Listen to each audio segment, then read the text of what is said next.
Alléluia. Est-ce que le Seigneur a fait quelque chose pour vous cette semaine? Amen. Amen. Amen. Combien de mains se sont levées?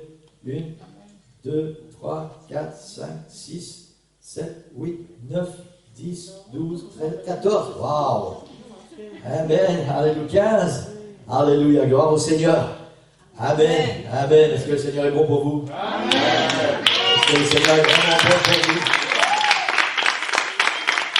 Alléluia. Alléluia. Gloire au Seigneur. Alléluia. Alléluia. Vous savez, il y a tout ce qu'on voit, tout ce qu'on sait, et puis il y a tout ce que le Seigneur a fait et on s'en a même pas rendu compte. Même pas rendu compte. Cette semaine, je suis parti un peu dans mes pensées par rapport à là où nous sommes maintenant. Je parle de mon foyer. Et puis j'ai fait un petit peu un voyage en arrière. Et je me suis rendu compte combien le Seigneur est bon. Amen. Parce que toutes ces situations dans lesquelles, quand on les traverse, on ne sait pas pourquoi, on ne sait pas ce qui se passe, on ne sait pas ce qui nous arrive. Mais tout ça, le Seigneur nous fait passer par des chemins, et c'est toutes des bénédictions jusqu'au moment où le Seigneur va nous amener quelque part. Et chaque jour, le Seigneur nous amène quelque part, et il prépare quelque chose pour demain. Amen. Et la plupart du temps, nous ne nous sommes même pas rendus compte comment le Seigneur a agi dans nos vies. Il a préparé les bénédictions à l'avance. Oui, c'est vrai. Amen. Amen. Et ça, c'est quelque chose d'extraordinaire. Et je voudrais vraiment vous encourager, de temps en temps, prenez le temps de réfléchir à votre vie. Prenez le temps de réfléchir de où vous venez, le parcours que vous avez fait, et comment le Seigneur vous a béni. Amen. C'est incroyable. Amen. C'est incroyable, Église. Alléluia. Alléluia. Le Seigneur est bon. Amen. Amen. Gloire au Seigneur. Alléluia. Alléluia. Amen. Pour ceux qui ont leur Bible, on va ouvrir la Bible dans l'évangile de Marc au chapitre 4. Et ben, on va lire les versets 3 jusqu'à 9. Amen. Bienvenue à chacun ce matin. Content de voir Laetitia avec nous. Amen. Alléluia. Bienvenue à tous ceux qui nous regardent aussi sur Internet. Je n'ai pas réussi à mettre mon ordinateur en route, donc je ne sais pas qui nous regarde ce matin. Mais voilà, vous êtes les bienvenus. Soyez bénis au nom du Seigneur Jésus. Amen. Marc chapitre 4. Versets 3 jusqu'à 9. Tout le monde connaît, je pense, cette parabole. Écoutez, c'est Jésus qui enseigne. Un semeur sortit pour semer. Comme il semait, une partie de la semence tomba le long du chemin. Les oiseaux vinrent et la mangèrent. Une autre partie tomba dans un endroit pierreux où elle n'avait pas beaucoup de terre. Elle leva aussitôt parce qu'elle ne trouva pas un sol profond. Mais quand le soleil parut, elle fut brûlée et sécha, faute de racines. Une autre partie tomba parmi les épines. Les épines montèrent et l'étouffèrent, et elle ne donna point de fruits. Une autre partie tomba dans la bonne terre. Elle donna du fruit qui montait et croissait, et elle rapporta 30, 60 et 100 pour un. Oui, il dit que celui qui a des oreilles pour entendre, entendre. Amen. Amen. Je vous demande la façon possible de conduire dans la prière pour la parole du Seigneur ce matin.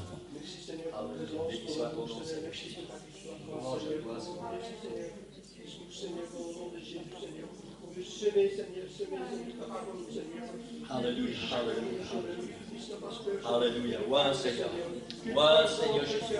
Ouais, Seigneur Jésus. Chacun de nous ce matin. Ouais, ton serviteur, Seigneur Jésus. Ouais, cette église, Seigneur, qui est la tienne, Seigneur. Glorifie ton nom, Seigneur, à travers de ta parole ce matin. Louange à toi, Seigneur. Béni sois-tu, Seigneur Jésus. Louange à toi, Seigneur. Louange à toi, Seigneur. Alléluia. Alléluia. Toute l'église dit Amen. Amen. Gloire au Seigneur. Vous pouvez prendre place. Alléluia. Alléluia. Amen. Jésus enseigne cette parabole à ses disciples et à la foule. Et dans cette parabole, Jésus mentionne 4 endroits différents où la semence est tombée. Le long du chemin, dans les endroits pierreux, parmi les épines et dans la bonne terre. Amen. Alléluia. Plus tard dans la journée, Jésus a donné l'explication de cette parabole à ses disciples parce que personne n'a compris ce que Jésus était en train d'enseigner. Et on va voir ça dans quelques instants. Mais avant ça, on va parler de cette semence. un semeur sorti pour semer. Jésus enseigne où tombe la semence et les effets qui suivent. Mais il est important de savoir quelle est cette semence. Amen. De quoi Jésus parle-t-il avec cette semence? Plus tard dans la journée, quand Jésus va donner à ses disciples l'explication de cette parabole, l'évangile de Matthieu nous dit que Jésus a dit la semence, c'est le royaume, c'est la parole du royaume. L'évangile de Luc nous dit que Jésus a dit la semence, c'est la parole de Dieu. C'est de cette semence que Jésus parle. La parole de Dieu. La parole du royaume qui concerne le royaume des cieux. Et c'est de cette semence que le semeur va semer. Amen. Amen. Je voudrais vous emmener quelque part ce matin avec moi. J'espère qu'avec l'aide du Saint-Esprit, tous ensemble, on va arriver au même endroit quand cette prédication sera terminée. Amen. Dans le psaume 119, je n'ai pas que des bons souvenirs de ce psaume dans ma vie. Amen. Je vais vous expliquer après. Quand on était plus jeune, souvent quand on faisait un repas de famille, mon père se plaisait à réciter le psaume 119. La plupart du temps, heureusement, il n'allait pas jusqu'au bout, parce que nous, les enfants et les petits-enfants, on était tellement impatients, les plats étaient là sur la table, et au fur et à mesure, on voyait que la chaleur commençait à diminuer, et on avait peur de manger froid. Amen. Psaume 119, verset 11. Je serre ta parole dans mon cœur, afin de ne pas pécher contre toi. Psaume 119, verset 105. Ta parole est une lampe à mes pieds et une lumière sur mon sentier. On parle de cette semence dont Jésus parle dans cette parabole. Toujours dans le même psaume 119, au verset 48, il est dit « Je devance les veilles et j'ouvre les yeux pour méditer ta parole. » Le psaume 119, vous allez certainement apprendre quelque chose ce matin, en tout cas je l'espère. Le psaume 119 est le psaume le plus long et le plus long chapitre de la Bible. 170, combien c'est? Est-ce que quelqu'un sait combien de versets? 176. Bien, 176 versets. Amen. Alléluia. Le psaume 119 est divisé en 22 strophes. C'est un peu comme un poème. Il est divisé en 22 strophes de 8 versets chacune. 22 strophes qui contiennent chacune de ces strophes 8 versets.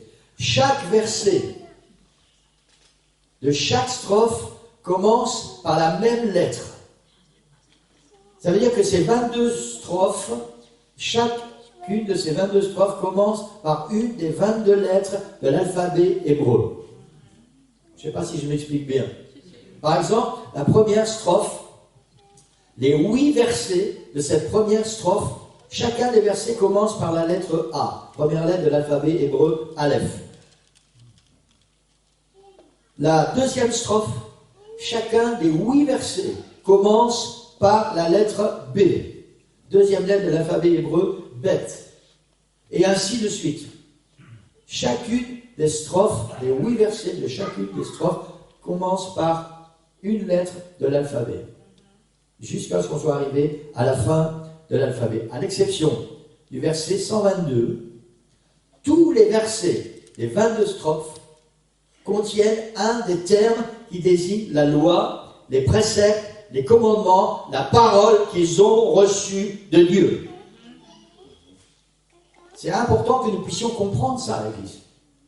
Tout ce psaume, chaque verset, à part le verset 122, chaque verset parle d'une manière ou d'une autre des lois du Seigneur, des commandements du Seigneur, de la parole du Seigneur, comment l'appliquer, comment réagir à cette parole. Cette semence. J'espère que vous ne lirez plus jamais le psaume 119 de la même façon. Amen. Amen.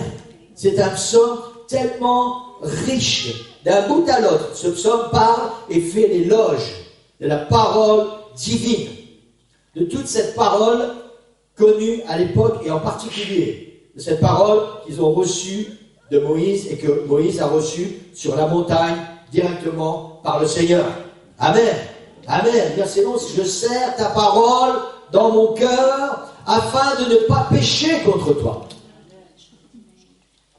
Cette semence, verset 105, ta parole est une lampe à mes pieds et une lumière sur mon sentier.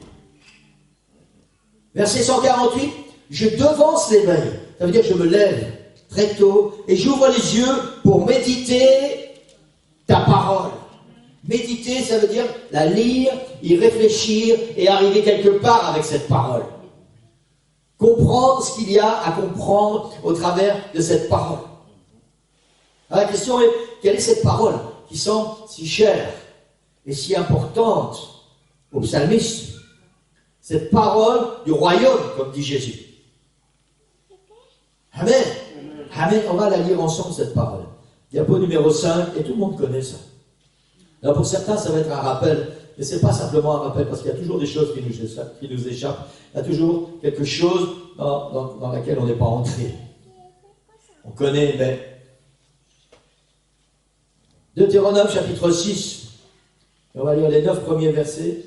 Pour ceux qui comptent vite dans votre Bible, vous pouvez faire.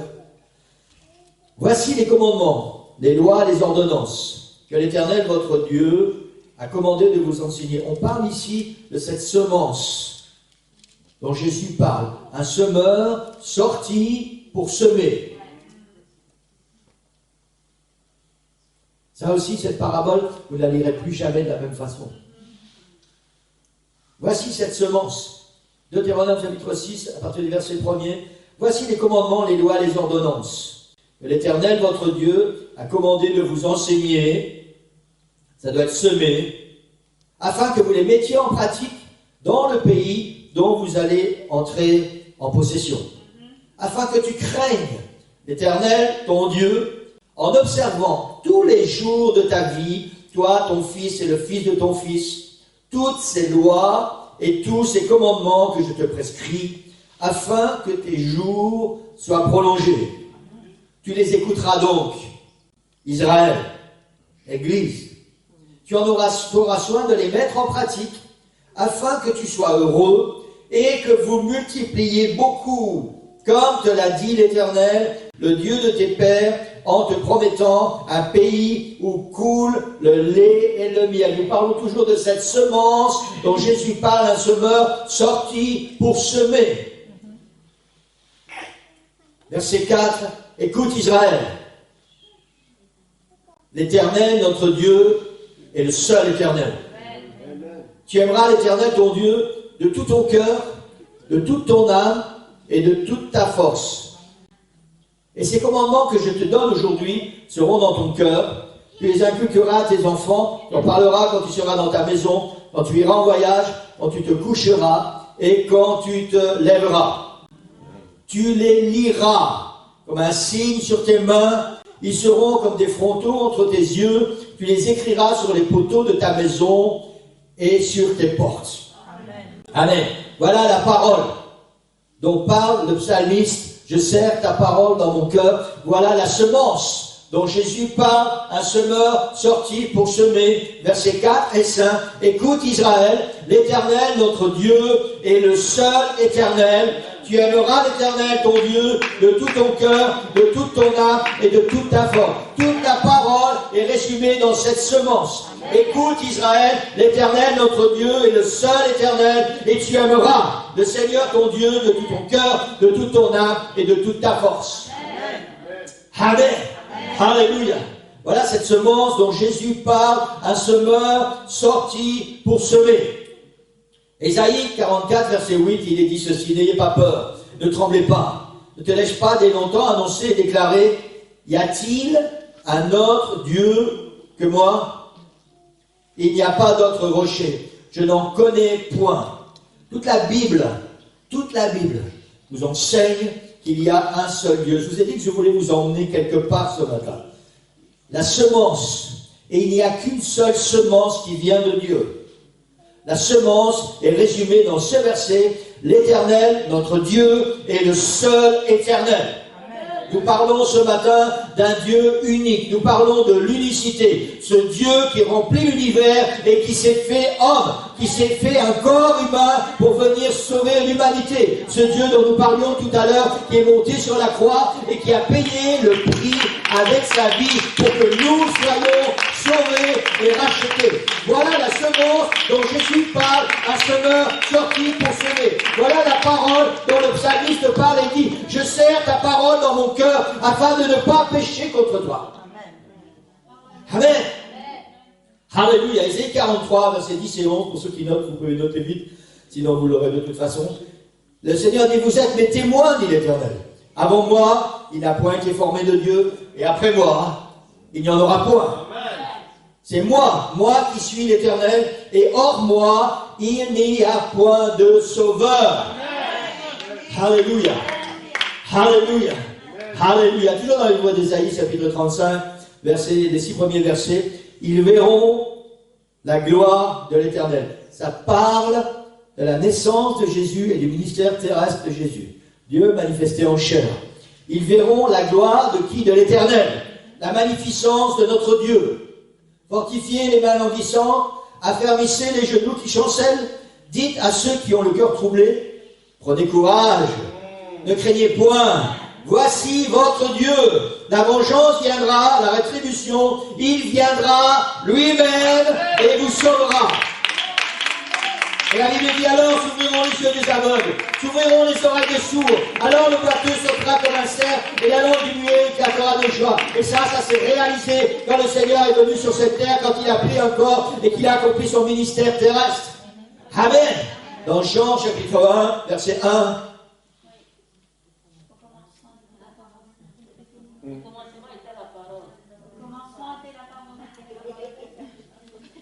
Au commencement était la parole était avec Dieu, et la parole était Dieu. Amen. Verset 14, chapitre 1 de l'évangile de Jean. Et la parole a été faite chair. Amen. Alléluia. On est toujours dans cette semence. Jésus parle dans cette parabole, un semeur sorti pour semer. Nous sommes toujours dans cette semence dont tout le psaume 119 parle. Cette parole de Dieu. Dans Acte 4, 12, la Bible dit: Jésus est la pierre rejetée par vous qui bâtissez et qui est devenue la principale de l'angle. Il n'y a de salut en aucun autre.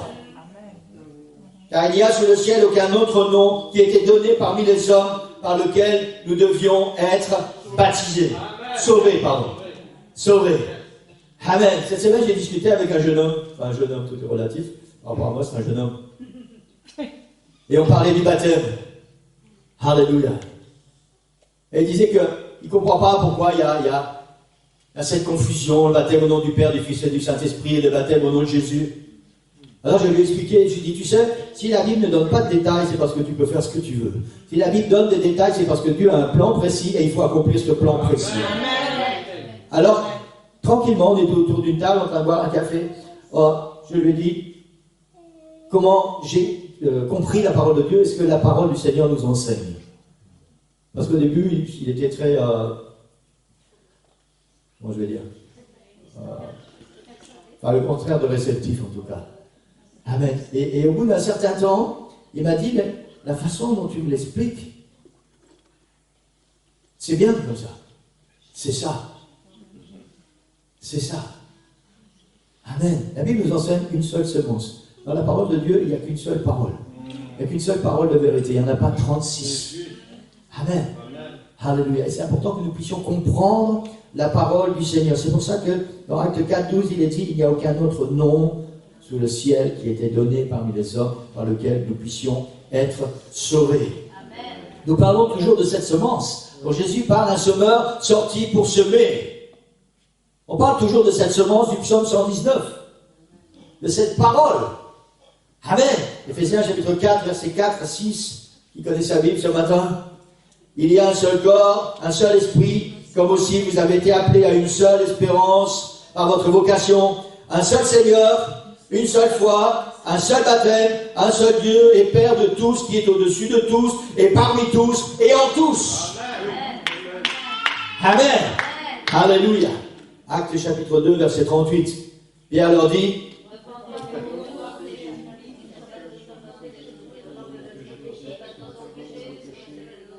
Alléluia. Alléluia. Gloire au Seigneur. Pierre leur dit, repentez-vous, pour tous ceux qui n'ont pas entendu, que chacun de vous soit baptisé au nom du Seigneur Jésus-Christ pour le pardon de vos péchés. Pour le pardon de vos péchés, si tu veux que tes péchés soient pardonnés, tu dois être baptisé au nom du Seigneur Jésus-Christ et vous recevrez le don du Saint-Esprit. Amen. Alléluia. Et on pourrait continuer encore comme ça pendant longtemps. Toute la Bible ne parle que de cette semence. Elle ne parle que de cette parole. Alléluia. Gloire au Seigneur. Et je voudrais vous dire ce matin, il n'y a qu'une seule parole. Il n'y a qu'une seule semence. C'est celle qui est contenue dans la Bible. Si ce que tu crois, si ce qu'on t'enseigne, ce qu'on t'a enseigné ou ce que tu vas trouver sur Internet ou je ne sais où, n'est pas conforme à ce qui est écrit dans la Bible, alors ce n'est pas la parole. C'est une parole qui a été rajoutée, qui a été déformée, qui a été trafiquée, mais ça n'est pas la parole. Ça n'est pas la semence dont Jésus parle. Amen. Et on ne parle pas ici de sectarisme, nous ne parlons pas de fanatisme, nous parlons de l'enseignement de la parole de Dieu. Amen. Alléluia. Alléluia. Je vais partager quelques photos avec vous ce matin. Amen. Annelise va ouvrir des grands yeux. Voilà. Donc ça, c'est une partie de mon potager. Voilà. Cette année, avec le confinement, ceux qui travaillent avaient plus de temps. Donc Annelise avait un peu plus de temps. Et c'est Annelise qui s'occupait des fleurs. Voilà. Donc en fait, ce qui s'est passé, c'est que on a acheté du terreau. On a acheté un sachet, graines, des tagettes, bicolores. Et puis Annelise a mis le terreau dans les bacs et elle a semé les graines qui étaient dans ce sachet. Elle a semé les graines. Et puis quand les graines étaient à peu près de cette taille-là, alors on a pris des petits pots, elle a pris des petits pots, elle les a remplis avec du terreau, et une graine à la fois, elle a pris ces graines et elle les a repiquées dans ce petit pot. Il y avait 180, à peu près 180. Et après, il faut arroser ça tous les jours.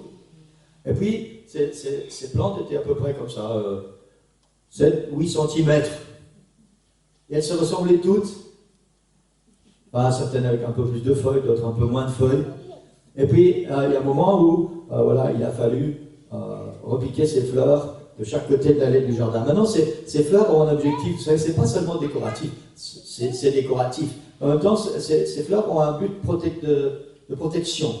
Elles protègent contre certains légumes, contre certaines maladies. C'est pour ça qu'elles sont là. Et donc ça, c'est le travail que Annelise a effectué. Et voilà, après, voilà, ces fleurs avec le soleil, avec la pluie, un peu d'engrais qu'on a mis au pied, ces fleurs ont grandi. Tu peux passer à la diapo numéro 2. Voilà, et voilà, je ne sais pas si vous voyez, c'est magnifique. Qu'est-ce que vous voyez en fait? Vous voyez les fleurs. Il y a toutes des fleurs qui se ressemblent. On va passer à la diapo numéro 3. C'est plus clairsemé. Maintenant, on va passer à la diapo numéro 4. Vous allez être bien sûr. Dans le même sachet,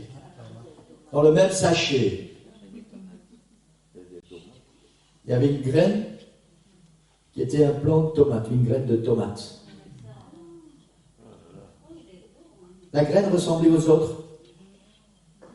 Quand on a repiqué, ça ressemblait aux autres. Quand elles étaient plus grandes et qu'on les a repiquées dans le jardin, elles ressemblaient aux autres. Et après, quand elle a grandi, c'était pas une tagette. C'était un plant de tomates. Ça n'était pas une fleur. Maintenant, dans notre cas, enfin moi en tout cas, je suis gagnant. Parce que j'ai quelques tomates supplémentaires à consommer sur place.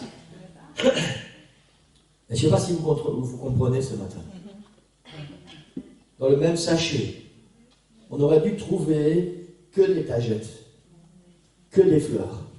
Et on y a trouvé quelque chose d'étranger, quelque chose qui n'a rien à voir avec ce qu'on aurait dû trouver dans ce sachet.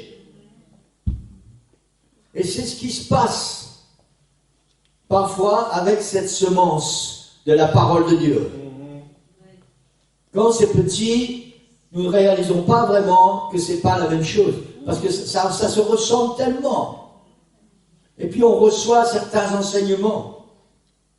Et on pense que c'est des tagettes. On pense que c'est la parole de Dieu. Et puis ça grandit. Et puis il y a un moment où, si nous sommes honnêtes et si nous sommes objectifs, nous devons nous rendre compte que ça n'est pas la parole de Dieu. Amen. Amen. Ça ressemble jusqu'à un certain point. Mais après, ça n'est plus la parole de Dieu. Alors il faut être aveugle ou il faut être complètement de mauvaise foi pour continuer à croire que ce que je vois, ces petites boules rouges, ce sont des tagettes. C'est la vérité. Amen, pasteur. Et pourtant, il y a tellement de chrétiens qui voient ces petites boules rouges et qui disent c'est des tagettes parce qu'on m'a dit que c'est des tagettes. Mais toi, qu'est-ce que tu vois? Oublie ce qu'on t'a dit. Qu'est-ce que tu vois? Est-ce que ça ressemble à tout le reste de la parole de Dieu? Ou est-ce que tu veux simplement un simple d'esprit et croire ce qu'on t'a dit, même si ce que tu vois, c'est pas ça?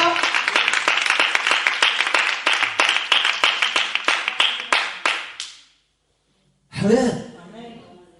Alléluia. Alléluia. Amen.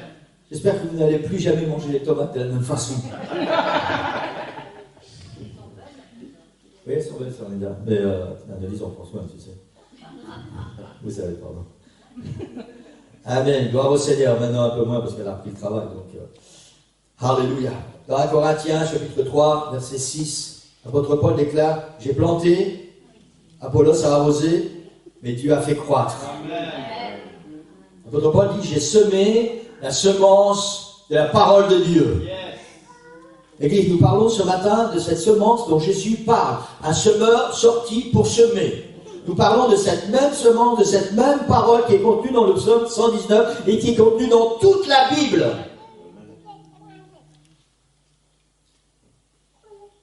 Au verset 9, l'apôtre Paul ajoute, car nous sommes ouvriers avec Dieu.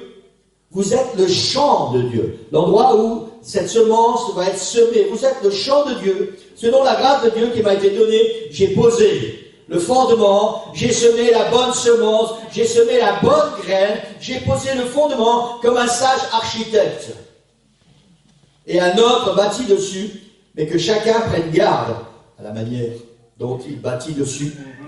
Car personne ne peut poser un autre fondement que celui qui a été posé, à savoir Jésus-Christ. Amen. Amen.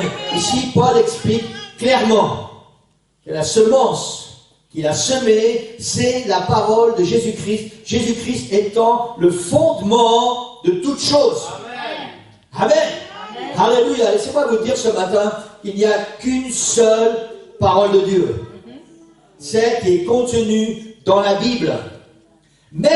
Même si certains enseignent un évangile différent ou un évangile dilué, il n'y a qu'un seul évangile, une seule parole de Dieu. Il y a les tagettes ou il y a les tomates.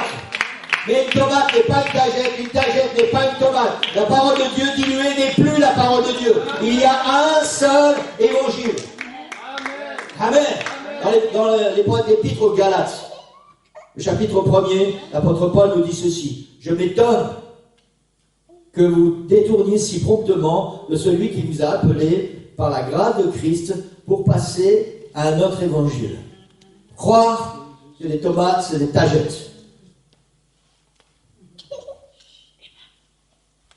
Non pas qu'il y ait un autre évangile, mais il y a des gens qui vous troublent et qui veulent renverser l'évangile de Jésus-Christ, qui apportent une autre semence, qui viennent un petit peu déformer la parole de Dieu. Amen. Cette parole si chère aux psalmistes, cette semence dont Jésus parle. Non pas qu'il y ait un autre évangile, mais il y a des gens qui vous troublent et qui veulent renverser l'évangile de Christ. Mais quand nous-mêmes,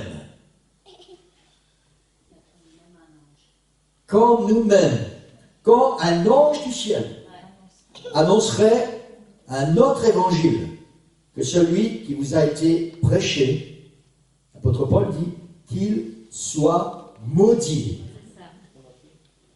Quand même un homme ou un ange du ciel vous annoncerait un autre évangile que celui qui a été prêché, un autre évangile que celui qui est contenu dans la parole de Dieu, l'apôtre Paul dit qu'il soit maudit. Nous l'avons dit précédemment, et je le répète à cette heure-ci. Si quelqu'un vous annonce un autre évangile que celui que vous avez reçu, qu'il soit maudit. Waouh! Si quelqu'un essaie de vous faire croire qu'un plant de tomate c'est des tagettes, c'est ça en fait, hein? Qu'il soit maudit. Si quelqu'un essaie de tromper votre intelligence, essaie d'endormir votre esprit, essaie d'anesthésier ou d'ankyloser votre intelligence pour que vous ne puissiez pas discerner quel est ce véritable évangile, l'apôtre Paul dit que cette personne soit maudite. Alléluia. Alléluia. Je ne sais pas qui est au piano ce matin. Jésus explique à ses disciples la parabole, et on revient à cette parabole, et je vais terminer avec ça. Jésus explique cette parabole. La semence, c'est la parole du royaume. La semence, c'est la parole de Dieu. Il n'y a qu'une seule parole de Dieu. Yes. Alléluia. Même si certaines fois, ça ressemble. Si ce n'est pas ce qui est écrit, ce n'est pas la parole de Dieu. Amen. Amen. Alléluia. Après, cette prédication, elle est partie de rien. Juste une semence tombée dans la terre. C'est la seule pensée que le Seigneur a mis dans mon cœur. Et puis après, quand je me suis... quand on se met à table, on dit attabler. Quand on se met derrière le bureau, on dit quoi? Alors, je me suis mis derrière le bureau. Amen. Et que j'ai prié, que j'ai commencé à travailler. Tout ça est devenu tellement grand, tellement puissant. Jamais je n'ai entendu cette parabole, la façon dont le Seigneur l'a mis dans mon cœur. Alléluia. Jésus donne cette explication. Il dit, lorsqu'un homme écoute la parole du royaume et ne la comprend pas, le malin vient, enlève ce qui a été semé dans son cœur. Cet homme est celui qui a reçu la semence le long du chemin.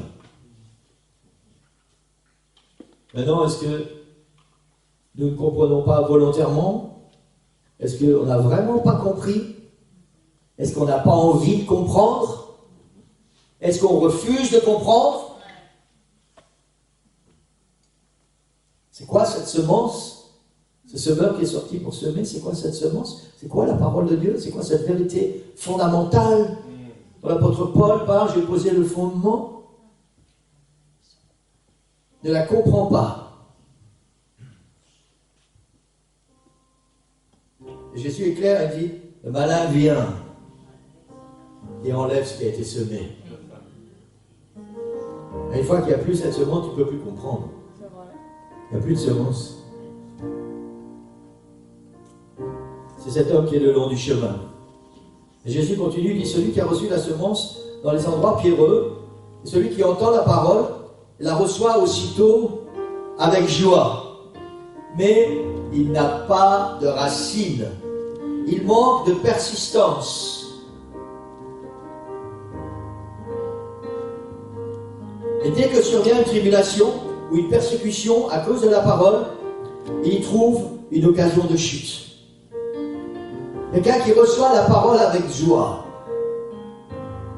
Alléluia. Il reçoit les vérités fondamentales de la Bible. Il découvre qui est vraiment le Seigneur Jésus-Christ Dieu manifesté en chair. Comment être baptisé au nom du Seigneur Jésus-Christ et pas autrement. Il faut recevoir le baptême du Saint-Esprit. C'est le plan du salut, la repentance, le baptême au nom du Seigneur Jésus-Christ, le baptême du Saint-Esprit et une vie de sainteté pour être sauvé. C'est ce que la Bible enseigne. Et Jésus dit, voilà, la semence sont les endroits pierreux. Il entend la parole et la reçoit avec joie. Waouh, c'est une bonne parole. Jésus continue, mais il n'y a pas de persistance. Parce que ce n'est pas quelque chose qui est accepté par tout le monde. Donc tu vas devoir défendre cette parole que tu as reçue. Tu vas devoir défendre ta foi. Tu vas devoir défendre cette compréhension que le Seigneur t'a donnée. Et malheureusement, c'est ce qui se passe trop souvent. Il n'y a pas de persistance. On a reçu cette parole avec joie, mais dès qu'il y a une petite tribulation à cause du nom de Jésus, il n'y a plus cette semence. On retourne de là où on vient. Jésus continue, il dit, d'autres reçoivent la semence parmi les épines. Sont ceux qui entendent la parole, mais en qui les soucis du siècle, la séduction des richesses, l'invasion des autres convoitises étouffent la parole et la rendent infructueuse. Nous avons entendu, nous avons reçu cette semence, mais notre cœur, notre esprit est tellement occupé à d'autres choses religieuses plutôt qu'au fondement spirituel, que toutes ces choses qui sont autour vont étouffer cette semence que nous avons reçue. Vous savez, tous ces gens, ces choses dont Jésus parle, les choses du siècle, en particulier ces gens qui disent c'est la même chose, c'est pareil, ça n'a pas d'importance. Ça ne vaut pas la peine qu'on s'arrête à ça. Et Jésus dit ces gens-là, ce sont des gens qui ont reçu parmi les épines, ceux qui entendent la parole, et en qui il y a tellement de choses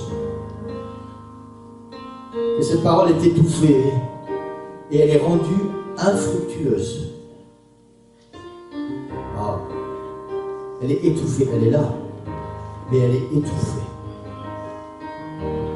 Et puis Jésus termine, il dit, d'autres reçoivent la semence dans la bonne terre. Ce sont ceux qui entendent la parole, la reçoivent, portent du fruit. 30, 60 et 100 pour un. Amen. Alléluia. Gloire au Seigneur. Je voudrais vous dire ce matin que cette parole du Seigneur, si elle est plantée dans notre cœur, elle doit obligatoirement porter du fruit. Alors je vais dire ça d'une autre manière. Si la semence qui a été semée dans ton cœur ne porte pas de fruits, alors tu n'appartiens pas au Seigneur. Cette semence, elle est morte, et pourtant c'est la semence de la parole de Dieu. Ce sont les fondements bibliques. Et s'il n'y a pas un fruit dans ta vie par rapport à cette semence, alors il y a un vrai problème. Parce que Jésus dit, la semence tombe dans la bonne terre, ce sont ceux qui entendent la parole, la reçoivent et portent du fruit. Et c'est ce à quoi le Seigneur nous appelle ce matin. Amen. Nous connaissons la parole de Dieu, nous savons ce que dit la Bible, nous savons ce que la Bible enseigne. Alors la question est de savoir quelle est la terre de mon cœur. Alléluia. Et je parle ce matin spécifiquement de cette parole. L'Éternel, notre Dieu, est le seul éternel. Et j'insiste avec ça. C'est le fondement de l'Église. Un seul Dieu manifesté en chair. Il n'y a pas d'autre Dieu. Et ce Dieu, c'est Jésus-Christ. Dieu manifesté en chair. Jéhovah Sauveur. Et la Bible enseigne que tu dois te repentir, que tu dois être baptisé dans le nom de Jésus-Christ. Pas autrement. Et recevoir le don du Saint-Esprit. Et ensuite que tu dois marcher en nouveauté de vie. Une vie sanctifiée. Ça, c'est la bonne terre. C'est la semence de la parole de Dieu. C'est de cette semence que Jésus parle. Un semeur sorti pour semer. C'est de cette parole que tout le psaume 119 parle. Cette parole qu'ils ont reçue par Moïse, que Dieu a donnée directement à Moïse. Imaginez un seul instant, Église. Moïse est monté pendant 40 jours, 2 fois 40 jours sur cette montagne. Et Dieu lui-même a écrit avec son doigt sur des tables de pierre Voici les commandements que tu diras à mon peuple de respecter. Écoute Israël, l'Éternel, notre Dieu, est le seul Éternel. C'est Dieu lui-même qui a écrit ça sur les tables de pierre, qui a donné ces tables à Moïse, et il a dit à Moïse, voilà ce que tu dois enseigner à mon peuple. Voilà la semence. Voilà de quoi parle le psaume 119. Alors cette semence, la question ce matin, où est-elle tombée? À quoi ressemble ton cœur ce matin? Le long du chemin? Tu fais même pas attention, ça ne t'intéresse pas. Le diable vient, les oiseaux viennent et puis, ah, il n'y a plus rien. Dans les endroits pierreux, ah oui, peut-être que c'est ça la vérité de la parole de Dieu. Puis quelqu'un vient derrière, non, tu ne t'inquiètes pas avec ça, c'est une secte. Ah oui. La semence est partie. Peut-être qu'il y a tellement de choses dans ton cœur, tellement de choses dans ta vie. Cette semence, elle n'a pas le temps de grandir. Elle n'a pas le temps de pousser, parce que tout ce qu'il y a autour dans ta vie étouffe cette semence et elle est tout à fait improductive. Ou alors, alléluia, merci Seigneur, ou alors il y a la bonne terre. La bonne terre, où cette semence, elle va pousser, elle va grandir, le Seigneur va faire ce qu'il a à faire, elle va grandir, et la Bible dit, elle va porter du fruit. C'est Jésus lui-même qui a enseigné cette parabole. Elle va porter du fruit. Pour ceux qui peuvent, on va se lever. Alléluia. Alléluia. Alléluia. Alors, il y a deux questions ce matin. Où en es-tu avec cette semence? Où en es-tu avec cette semence? C'est important, l'Église. Tu peux faire comme tellement de gens qui sont passés par notre Église.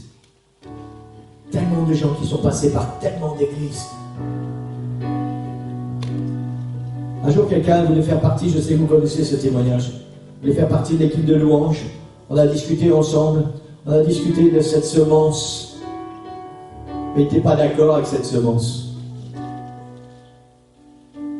Et après, il a dit à quelqu'un, moi je voulais servir Dieu, mais le pasteur a fermé la porte.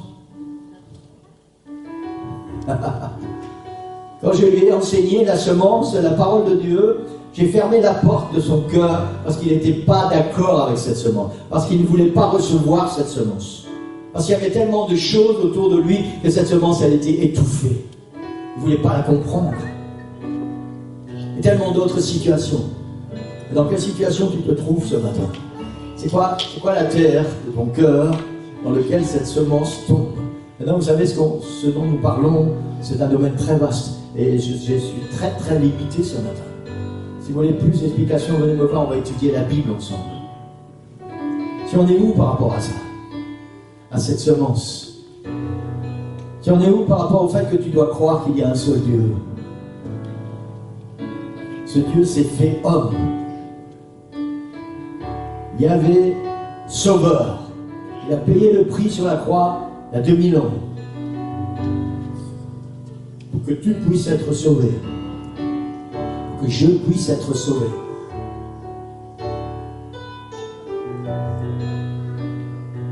Il a demandé et il veut que nous puissions être baptisés en son nom. Pour que nos péchés soient pardonnés. Il veut que nous soyons baptisés du Saint-Esprit. Pour que nous puissions entrer dans le royaume de Dieu. Il veut que nous puissions porter du fruit.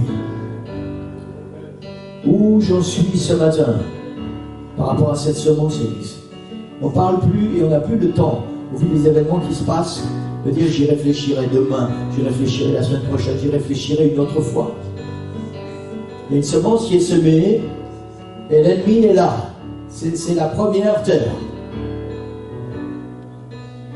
La semence est semée le long du chemin. Et si ton cœur ressemble à le long du chemin, alors la Bible dit l'ennemi vient tout de suite, les oiseaux viennent et puis hop, ils embarquent la graine. Et il n'y a plus rien. Alléluia. Alléluia.